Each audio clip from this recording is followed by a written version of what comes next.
My family canceled Thanksgiving, claiming they were broke, so I ate alone, until my brother's TikTok live showed a lavish party with champagne and a DJ, everyone there but me. When Dad demanded $20,000, 0 cents for taxes, I cut them off, blocked their calls, and ignored their desperate voicemails. Now, with threats closing in, what secrets are they hiding?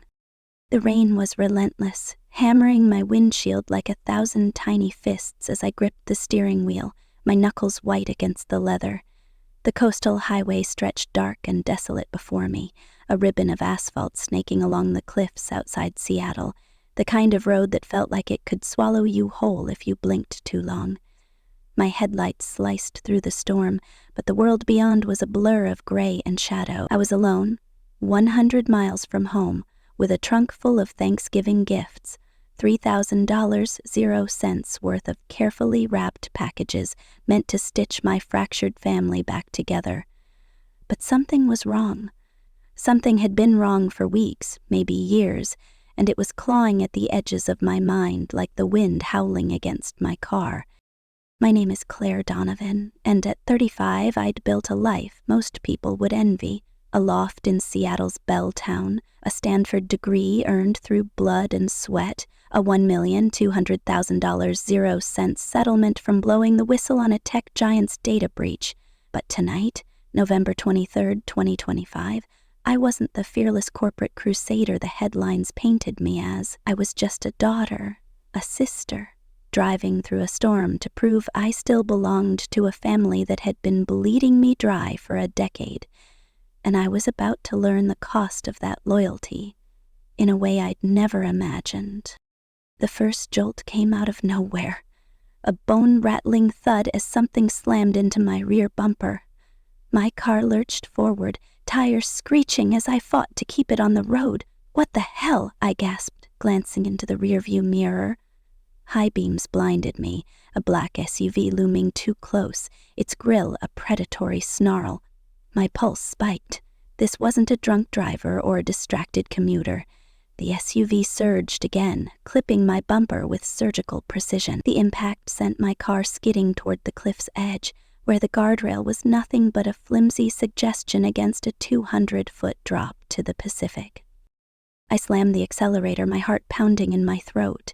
The road curved sharply ahead, slick with rain, and I wrestled the wheel to stay on course. The SUV matched my speed, its engine roaring like a beast unleashed. Who were they? Corporate fixers sent to silence me? My whistleblower case had made enemies, executives with billions to lose, shadowy firms that didn't play by rules. Or was this something else? Something tied to the unease gnawing at me since my family's cryptic texts 2 weeks ago. I didn't have time to think. The SUV swerved, trying to force me off the road. I jerked the wheel left, my tires kissing the cliff's edge, gravel spraying into the void below. Come on," I muttered, fumbling for my phone on the passenger seat. The screen glowed, showing no signal. Typical for this stretch of Highway 101. No 911, no backup. Just me, the storm, and whoever wanted me dead. The SUV backed off for a moment, its lights dimming in the mirror, and I exhaled, my hands trembling. Maybe they'd given up. Maybe it was a mistake. Then, with a guttural roar, the SUV charged again, this time aiming for my driver's side. I screamed, yanking the wheel right, my car fishtailing as I narrowly avoided a head-on with the cliff wall.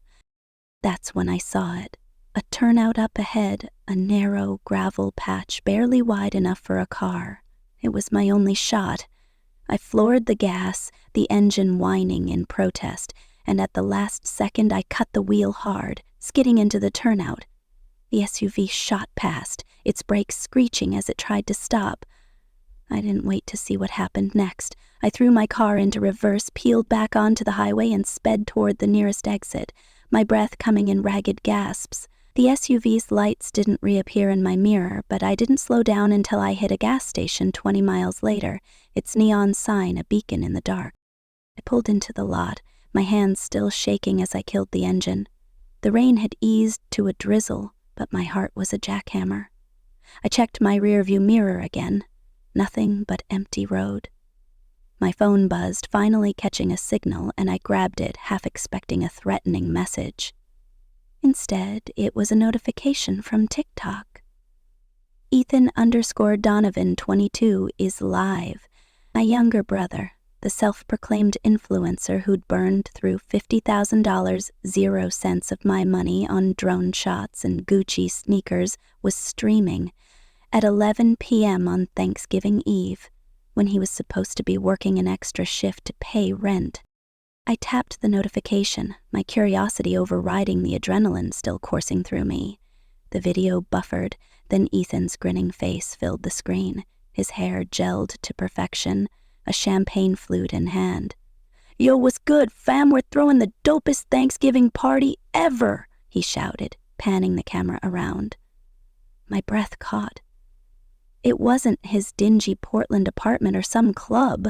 It was our parents' mansion in Lake Oswego, the sprawling colonial I'd helped them keep through 3 refinancings. But it wasn't the house I remembered. Twinkling fairy lights draped every surface. A massive chandelier gleamed above a catered spread. Caviar, truffle sliders, a freaking ice sculpture of a turkey. A live band played jazzy holiday covers, and at least 100 guests in cocktail attire danced and laughed. My stomach twisted. 2 weeks ago, my family had canceled Thanksgiving, claiming they were bankrupt. My father, Michael, had texted, "Claire, we're too broke for a gathering this year. Gotta keep some pride." My mother, Susan, had added, "Sweetheart, it's killing us, but we'll make it up next year." Ethan had chimed in, "Sucks, sis, I'm picking up extra shifts to cover rent." I'd believed them. I'd offered to bring a potluck, to drive down with modest gifts, a leather briefcase for Dad, a cashmere scarf for Mom, a gift card for Ethan's favorite sneaker store. They'd refused, insisting they'd rather starve than beg. And now here they were, living it up like tech moguls in a house I'd subsidized with $92,000, 0 cents over 2 years. Ethan's camera swung to our parents, and my chest tightened. Dad, in a tailored suit I'd never seen, raised a glass of Macallan, $18,500, 0 cents a bottle. Mom, her hair freshly highlighted, wore a sequined dress that screamed Neiman Marcus. They laughed with my aunts, uncles, and a crowd of their country club friends, all toasting to the best Thanksgiving ever. Ethan zoomed in, slurring, "Shout out to my sis Claire! Too busy saving the world to notice we're ballin'." The crowd roared with laughter, and my father leaned in, clinking glasses with Ethan. "To Claire, working so hard she didn't see this coming," he boomed, his voice thick with mockery. I froze the video, my fingers trembling as I took a screenshot, then another. My family wasn't just excluding me. They were celebrating it, flaunting their betrayal in real time, funded by the money I'd bled for. The gas station's fluorescent lights buzzed overhead, casting harsh shadows across my dashboard. I opened my banking app, my hands shaking so badly I nearly dropped the phone. The transactions told a story I'd been too trusting to see. $2,500, 0 cents monthly to my parents for mortgage help. $400, 0 cents bi-weekly to Ethan for career expenses. A $10,000, 0 cents transfer last month, flagged as property taxes with my signature forged. $92,000 in 2 years, siphoned from my whistleblower settlement while I lived modestly, saving for a future I thought included them. I sat there, the phone's glow the only light in my car, as the truth sank in. I wasn't their daughter or sister. I was their ATM, a resource to be mined until I had nothing left, the gifts in my trunk carefully chosen, wrapped with hope. Felt like a cruel joke. I'd driven through a storm, nearly died on a cliff to deliver love to people who'd laughed at my expense. And that SUV? Was it corporate vengeance, or had my family sunk so low they'd hired someone to keep me away? The thought was absurd, but so was the scene I'd just watched. Restarted the TikTok stream, needing to see it again to confirm it wasn't a nightmare. Ethan was now dancing with a cousin who'd claimed she couldn't afford to visit this year. The camera panned to a temporary bar where a bartender in a tux poured Dom Perignon into crystal flutes. A chocolate fountain bubbled beside platters of lobster tails and Wagyu skewers. My parents' old sectional was gone, replaced by a sleek velvet sofa that cost more than my monthly rent. Every detail screamed extravagance, a deliberate middle finger to the sacrifices I'd made. I closed the app, my breath shallow. The gas station was eerily quiet, the clerk inside scrolling on his phone. I checked my mirrors again, half expecting that SUV to roll up. Nothing. But the fear lingered, a cold knot in my gut. I'd made enemies exposing that data breach. Executives who'd lost fortunes, firms that thrived on silence. My whistleblower status had painted a target on my back, and tonight's chase felt too precise to be random. But my family's betrayal cut deeper than any corporate vendetta. They hadn't just lied. They'd orchestrated a performance, a gala to celebrate their con, while I ate takeout ramen alone in my loft. I thought back to August, when I'd tried to set boundaries. I'd called a family Zoom, my voice steady despite the dread. "I love you all," I'd said, "but I can't keep funding your lives. I can pay for financial therapy, help you budget, but the transfers stop." My father's face had hardened.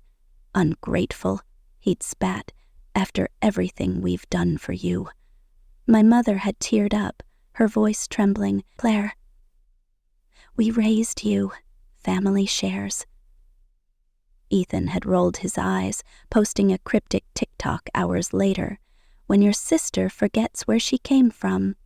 The video got 200,000 likes, each one a dagger. I'd held firm, cutting their monthly transfers to $500 cents, then $0 by October. They'd sulked, but I thought they'd adjust. When they canceled Thanksgiving, I'd felt guilty but relieved. No $15,000 0 cents holiday to fund. No chartering private chefs or buying Rolexes disguised as family gifts. I'd planned a quiet night in Seattle, maybe a friend's marathon, a glass of Pinot Noir. Instead, I was here, stranded at a gas station, my world upended by a live stream that exposed a decade of manipulation. The clerk tapped on the window, startling me. "You okay, lady? Been out here a while." His voice was muffled through the glass, his face etched with concern. I nodded, forcing a smile. "Yeah, just family drama." He shrugged and walked back inside, but his glance lingered, as if he sensed the storm wasn't just outside. I started the car, the engine's hum grounding me. I couldn't stay here, exposed with that SUV's driver potentially circling back. But where could I go? Home felt like a trap, my loft too easy to find for anyone with my address, and my family's mansion, my childhood home, was no longer a refuge. I drove back toward Seattle, the highway quieter now, the rain a soft patter. My phone buzzed again, another TikTok notification. Against my better judgment, I pulled over and opened it. Ethan was still live, now slurring a toast to the real MVPs, Mom and Dad. The camera caught my mother giggling, her diamond earrings glinting. New, probably $5,000 0 cents. My father raised another glass, his arm around a man I recognized, a shady crypto bro he'd pitched as an investor last year, right before I wired $20,000 0 cents for his sure thing. The pieces clicked. My money hadn't just funded their party. It was fueling their scams, their delusions, their lives without me. I saved the video, my hands steadier now. Evidence. I needed evidence, not just for me, but for the lawyer I'd hire, the police report I'd file, the truth I'd force myself to face. I opened my notes app and typed, November 23, 2025, family party, $92,000 0 cents, forged transfer. SUV chase. Each word anchored me. a lifeline in the chaos. I'd been a fool, but I wouldn't be anymore. I'd built my life once, clawing my way through Stanford on barista wages and dog-walking gigs. I could rebuild it again without the weight of their greed. The drive back was a blur, my mind racing. I thought of my Stanford days, working 4 a.m. shifts at a coffee shop, tutoring rich kids for $20, 0 cents an hour, walking dogs in Palo Alto's sweltering heat. I'd graduated debt-free, top of my class, while my family spent my summer earnings on emergencies. By 25, I was a corporate compliance officer at a tech giant, uncovering their data breach, a scandal that cost them billions. I'd leaked the documents, knowing it had cost my job, my safety. The $1,200,000 0 cents settlement was my reward, but it came with a price. Constant threats, encrypted emails warning me to stay quiet, a life of looking over my shoulder. My family knew the risks I faced, yet they demanded more.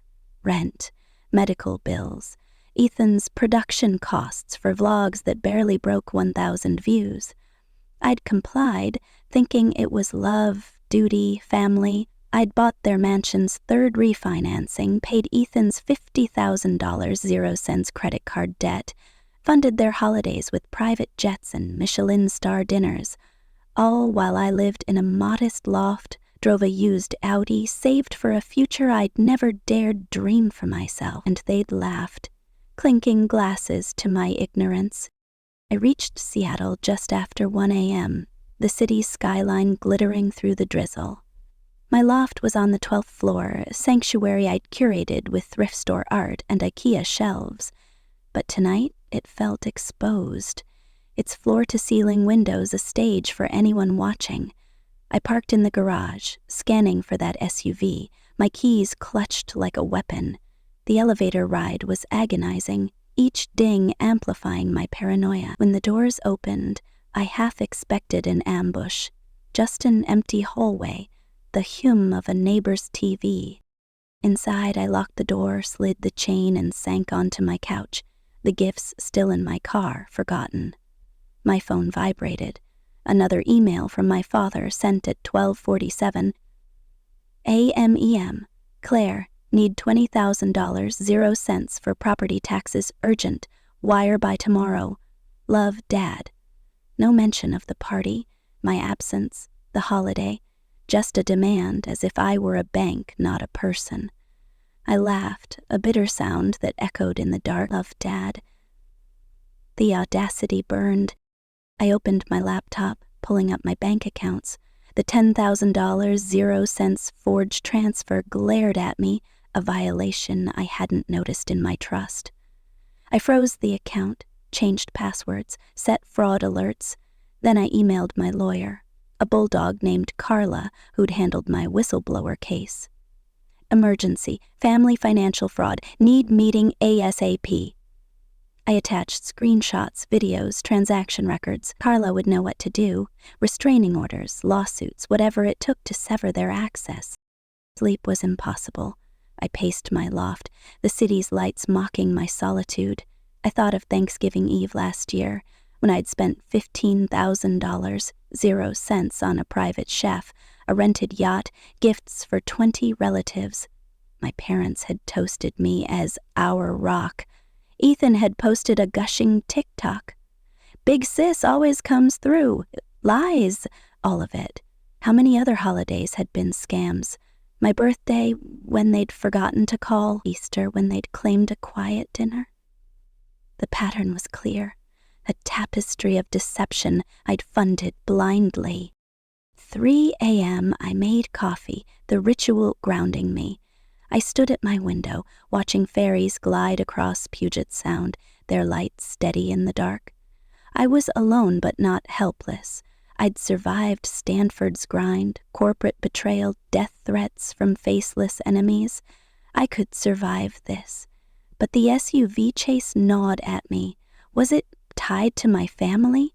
Had my father's crypto investors turned on me when I cut the cash flow? Or was it the tech giant escalating their vendetta?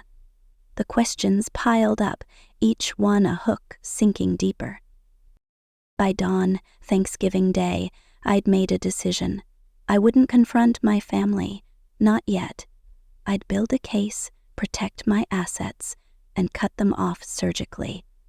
I showered, dressed in jeans and a hoodie, and drove to a diner, needing noise, people, anything to drown out the silence. My phone buzzed with another TikTok. Ethan's stream from 2 a.m., a drunken rendition of Sweet Caroline with my father and a cousin who couldn't travel. I saved it, my anger a quiet flame now. The diner was half empty, a few truckers and loners sipping coffee. I ordered pancakes, the comfort food a small rebellion against the caviar my family was probably eating. My waitress, a woman named Deb with kind eyes, chatted about the holiday. "You with family today?" she asked. I shook my head. "Just me." She nodded, no pity, just understanding. Sometimes that's the best way. I tipped her $50, 0 cents, a gesture that felt like reclaiming my power. Back home, I checked my email. Carla had replied, "Meet me tomorrow 9 a.m. Bring everything, we're going to war." I smiled, a grim determination settling in. My family thought they'd played me, but they'd underestimated Claire Donovan. I'd been a barista, a tutor, a whistleblower who'd toppled giants. I'd rebuild my life, brick by brick, without their weight. And whoever was out there, driving that SUV, chasing me through the storm, they'd learn I didn't break easily. As the city woke, I sat at my desk, compiling evidence, my coffee cold, but my resolve burning. This was my Thanksgiving, not a holiday of gratitude, but a declaration of war. I didn't know what came next, more chases, lawsuits, or revelations that had cut deeper than TikTok's betrayal. But I knew one thing, I was done being their pawn, and Claire Donovan, the woman they'd laughed at, was about to show them what strength really looked like. What had they done with my money? How far did their lies go, and who was behind that SUV, waiting in the shadows? The answers were out there, and I'd find them, no matter the cost. The Seattle skyline glittered beyond my safe house window, a constellation of steel and glass that felt both familiar and alien.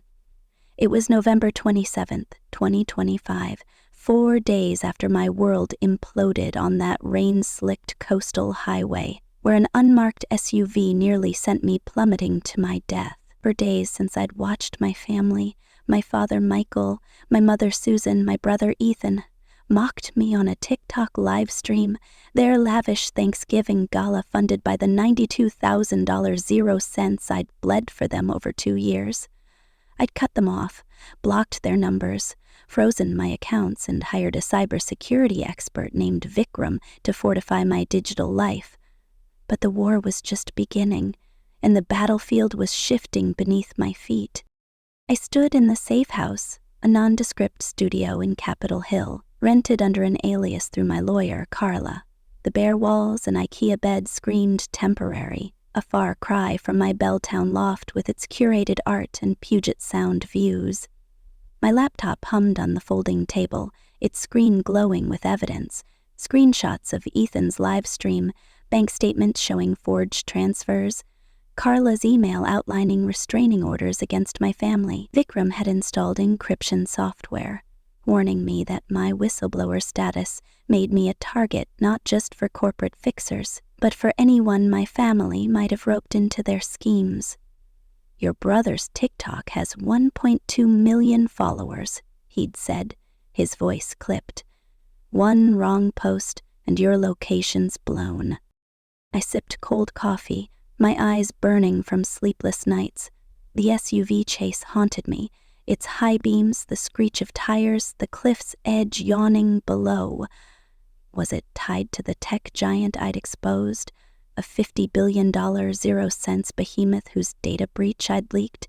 Or had my father's crypto obsession, his shady investors I'd unwittingly funded, unleashed something darker? The questions gnawed at me, each one a thread in a tapestry of betrayal I was only beginning to unravel. My phone buzzed, a burner I'd bought to dodge trackers, a text from Carla. 9 a.m. meeting confirmed. Bring everything. We're filing fraud charges. I typed back. On it. Then another buzz. Rachel, my closest friend, a graphic designer who'd been my rock since Stanford. You safe? Need coffee or a baseball bat for those jerks? I smiled, a flicker of warmth in the cold. Safe. Coffee tomorrow? Her reply was instant. Deal. Stay strong, badass. I was about to lock the phone when a notification flashed. Ethan_Donovan 22 posted a new video. My stomach lurched. I'd blocked him everywhere, but Vikram had set up a dummy account to monitor his activity. Against my better judgment, I opened TikTok. Ethan's face filled the screen, his eyes bloodshot, his grin forced. Yo, fam, big update, he slurred, sitting in what looked like our parents' mansion, a half-empty bottle of Grey Goose on the table. My sister Claire thinks she's too good for us. Cut us off, ghosted her own blood. But we're thriving, right? He panned to a stack of designer bags. Louis Vuitton, Balenciaga, then zoomed in on a Rolex glinting on his wrist. My Rolex, the one I'd gifted him last Christmas, worth $12,000, 0 cents. The video cut to a montage, Ethan popping champagne, Mom in a fur coat, Dad shaking hands with a man I recognized, Victor Kane, a crypto bro with rumored ties to offshore accounts. Ethan's voiceover dripped venom. Claire's out here playing hero, but we're the real survivors. Don't sleep on the Donovans. The caption read, Family first, haters last, Donovan Dynasty. Comments flooded in, Screw her, Ethan. You deserve better? My chest tightened. He wasn't just taunting me. He was building a narrative, painting me as the villain to his million followers. And with my whistleblower case heating up, that narrative could get me killed. I saved the video, my hands trembling. Vikram's warning echoed. One wrong post and your location's blown. I opened my laptop, emailing the link to Carla with a note. Ethan's escalating. Possible fraud evidence. Then I stood, pacing the safe house's creaky floor. The walls felt like they were closing in, the city's hum a reminder of how exposed I was. I'd survived that SUV chase, but the real danger was the web of lies tightening around me. Family, corporate enemies, and now Ethan's viral vendetta. At 8 a.m., I headed to Carla's office, a sleek high-rise downtown. I wore a hoodie and sunglasses, my burner phone tucked in my pocket, Vikram's VPN masking my digital trail. The elevator ride was tense, each stranger a potential threat. Carla greeted me with a firm handshake, her eyes sharp behind horn-rimmed glasses. You look like hell, Claire, she said, ushering me into her office. But you're alive, and that's a start. I managed a weak smile, spreading my evidence across her desk. Bank records, TikTok screenshots, a police report from the SUV incident. They forged a $10,000 0 cents transfer, I said, my voice steady despite the rage. Ethan's slandering me online, and I think my dad's crypto deals are tied to whoever's hunting me. Carla scanned the documents, her pen tapping.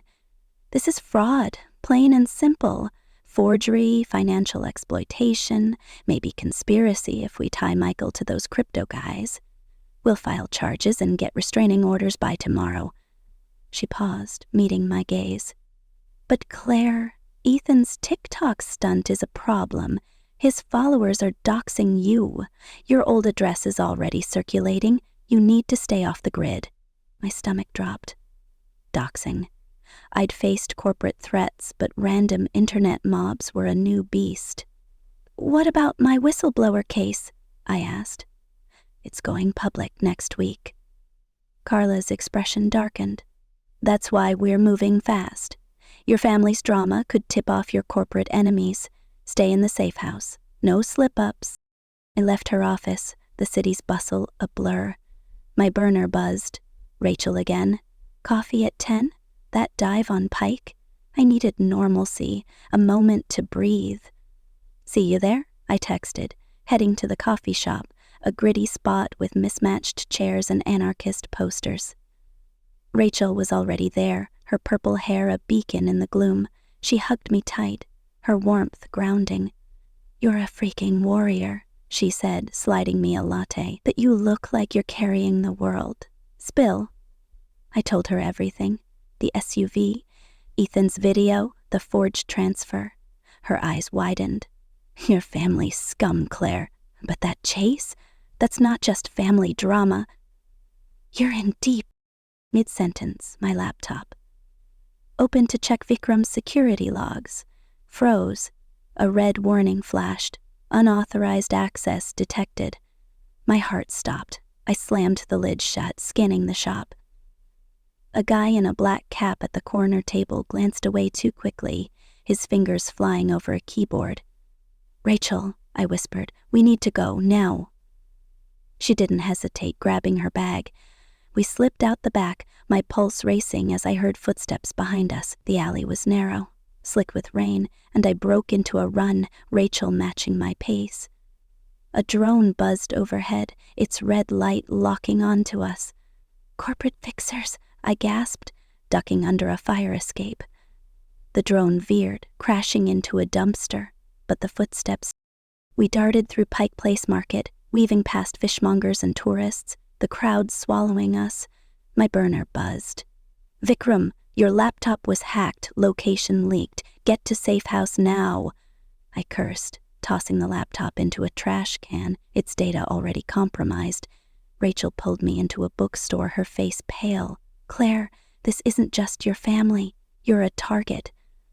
I nodded, my mind spinning. The hack, the drone, the SUV. They were connected, but how? Was Ethan's TikTok a distraction? Or was he in on it? The thought made me sick. Back at the safe house, I called Vikram, my voice shaking. "They hacked my laptop at a coffee shop, tracked me with a drone." His response was calm but urgent. "Your family's accounts show payments to a shell company linked to your tech giant security firm. Michael's crypto deals might be a front. I'm digging deeper, but you need to disappear." Disappear. The word hit like a punch. I'd already lost my home, my family, my job. Now my identity was slipping away. That night, my burner buzzed with a voicemail from an unknown number. Ethan's voice, slurred and furious. "Claire, you're screwing us over. Mom's crying, Dad's losing the house, and I'm stuck flipping burgers because of you. Call me, or I'll tell my followers who you really are." My blood ran cold. My whistleblower identity was still semi-anonymous, known only to Carla and a few feds.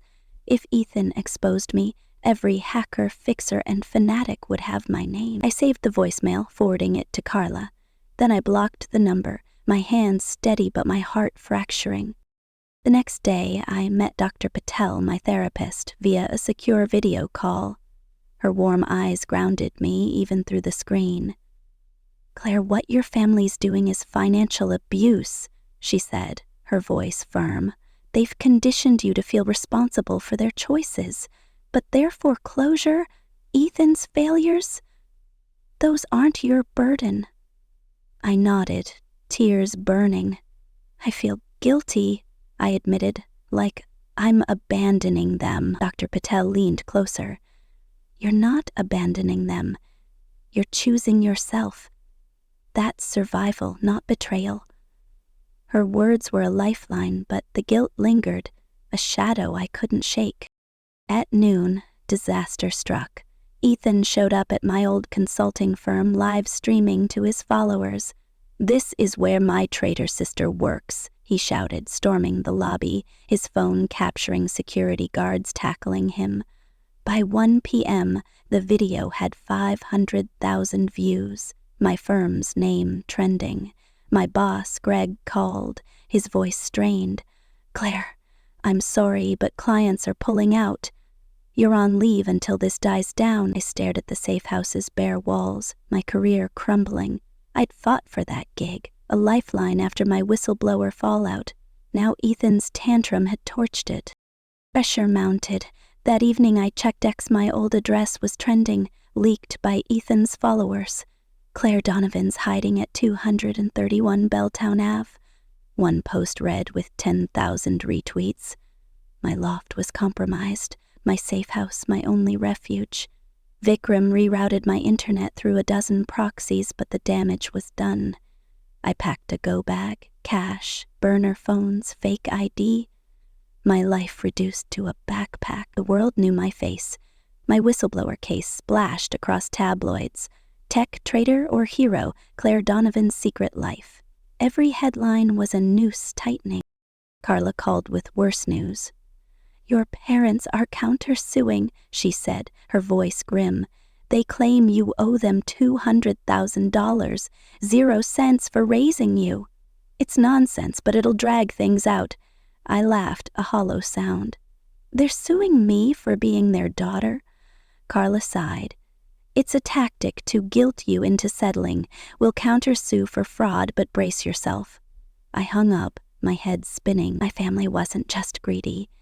They were ruthless, weaponizing the courts to break me. Then came Susan's ploy. A cousin I hadn't spoken to in years sent a video. My mother, tears streaming, clutching a hospital gown. "Claire, I need heart surgery," she sobbed. $30,000, 0 cents, or I won't make it. Please, you're my daughter." My heart lurched, then hardened.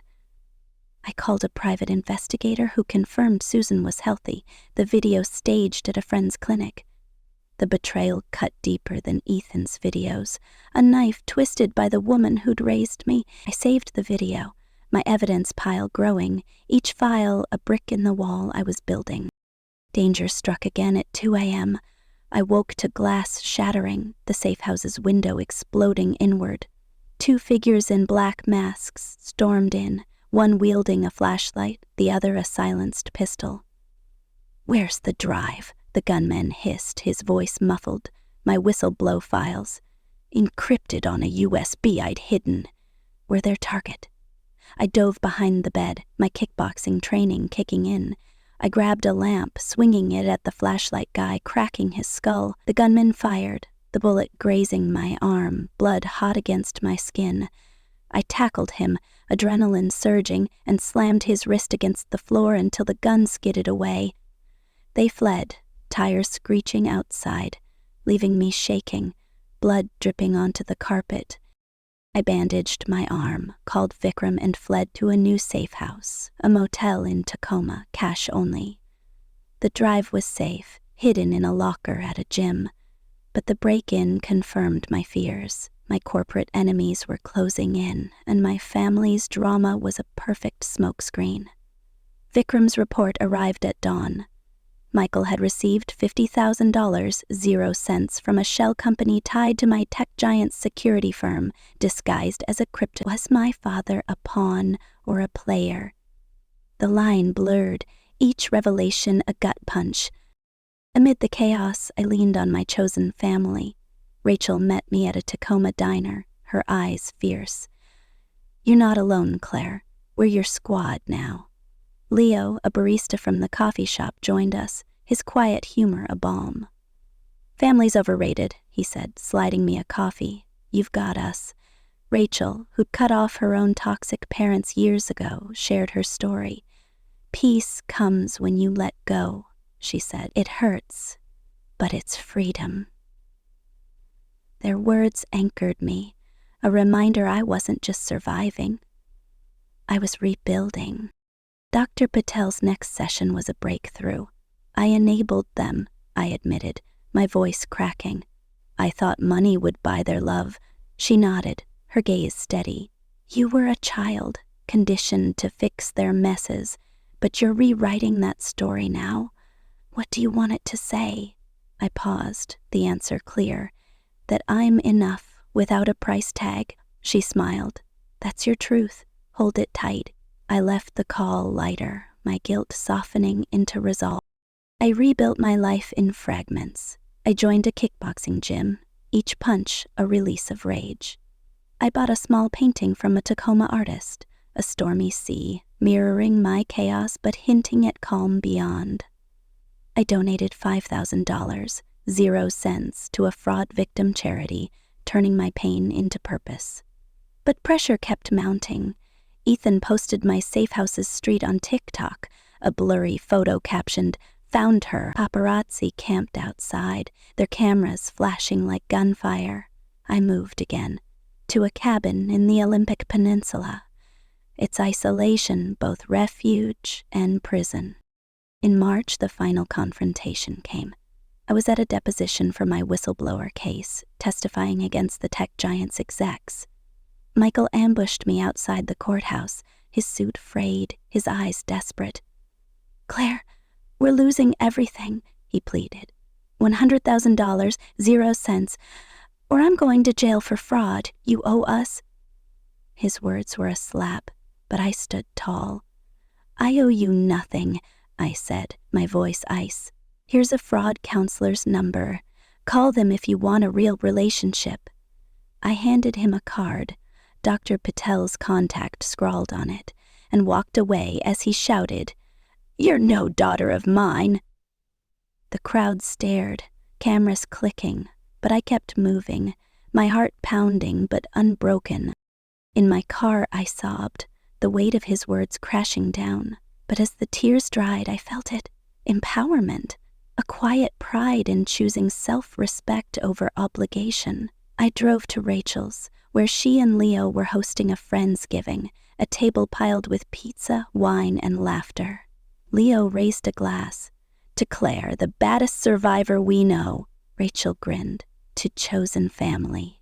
We clinked glasses, the warmth of their love a stark contrast to my family's cold greed. For the first time, I felt home.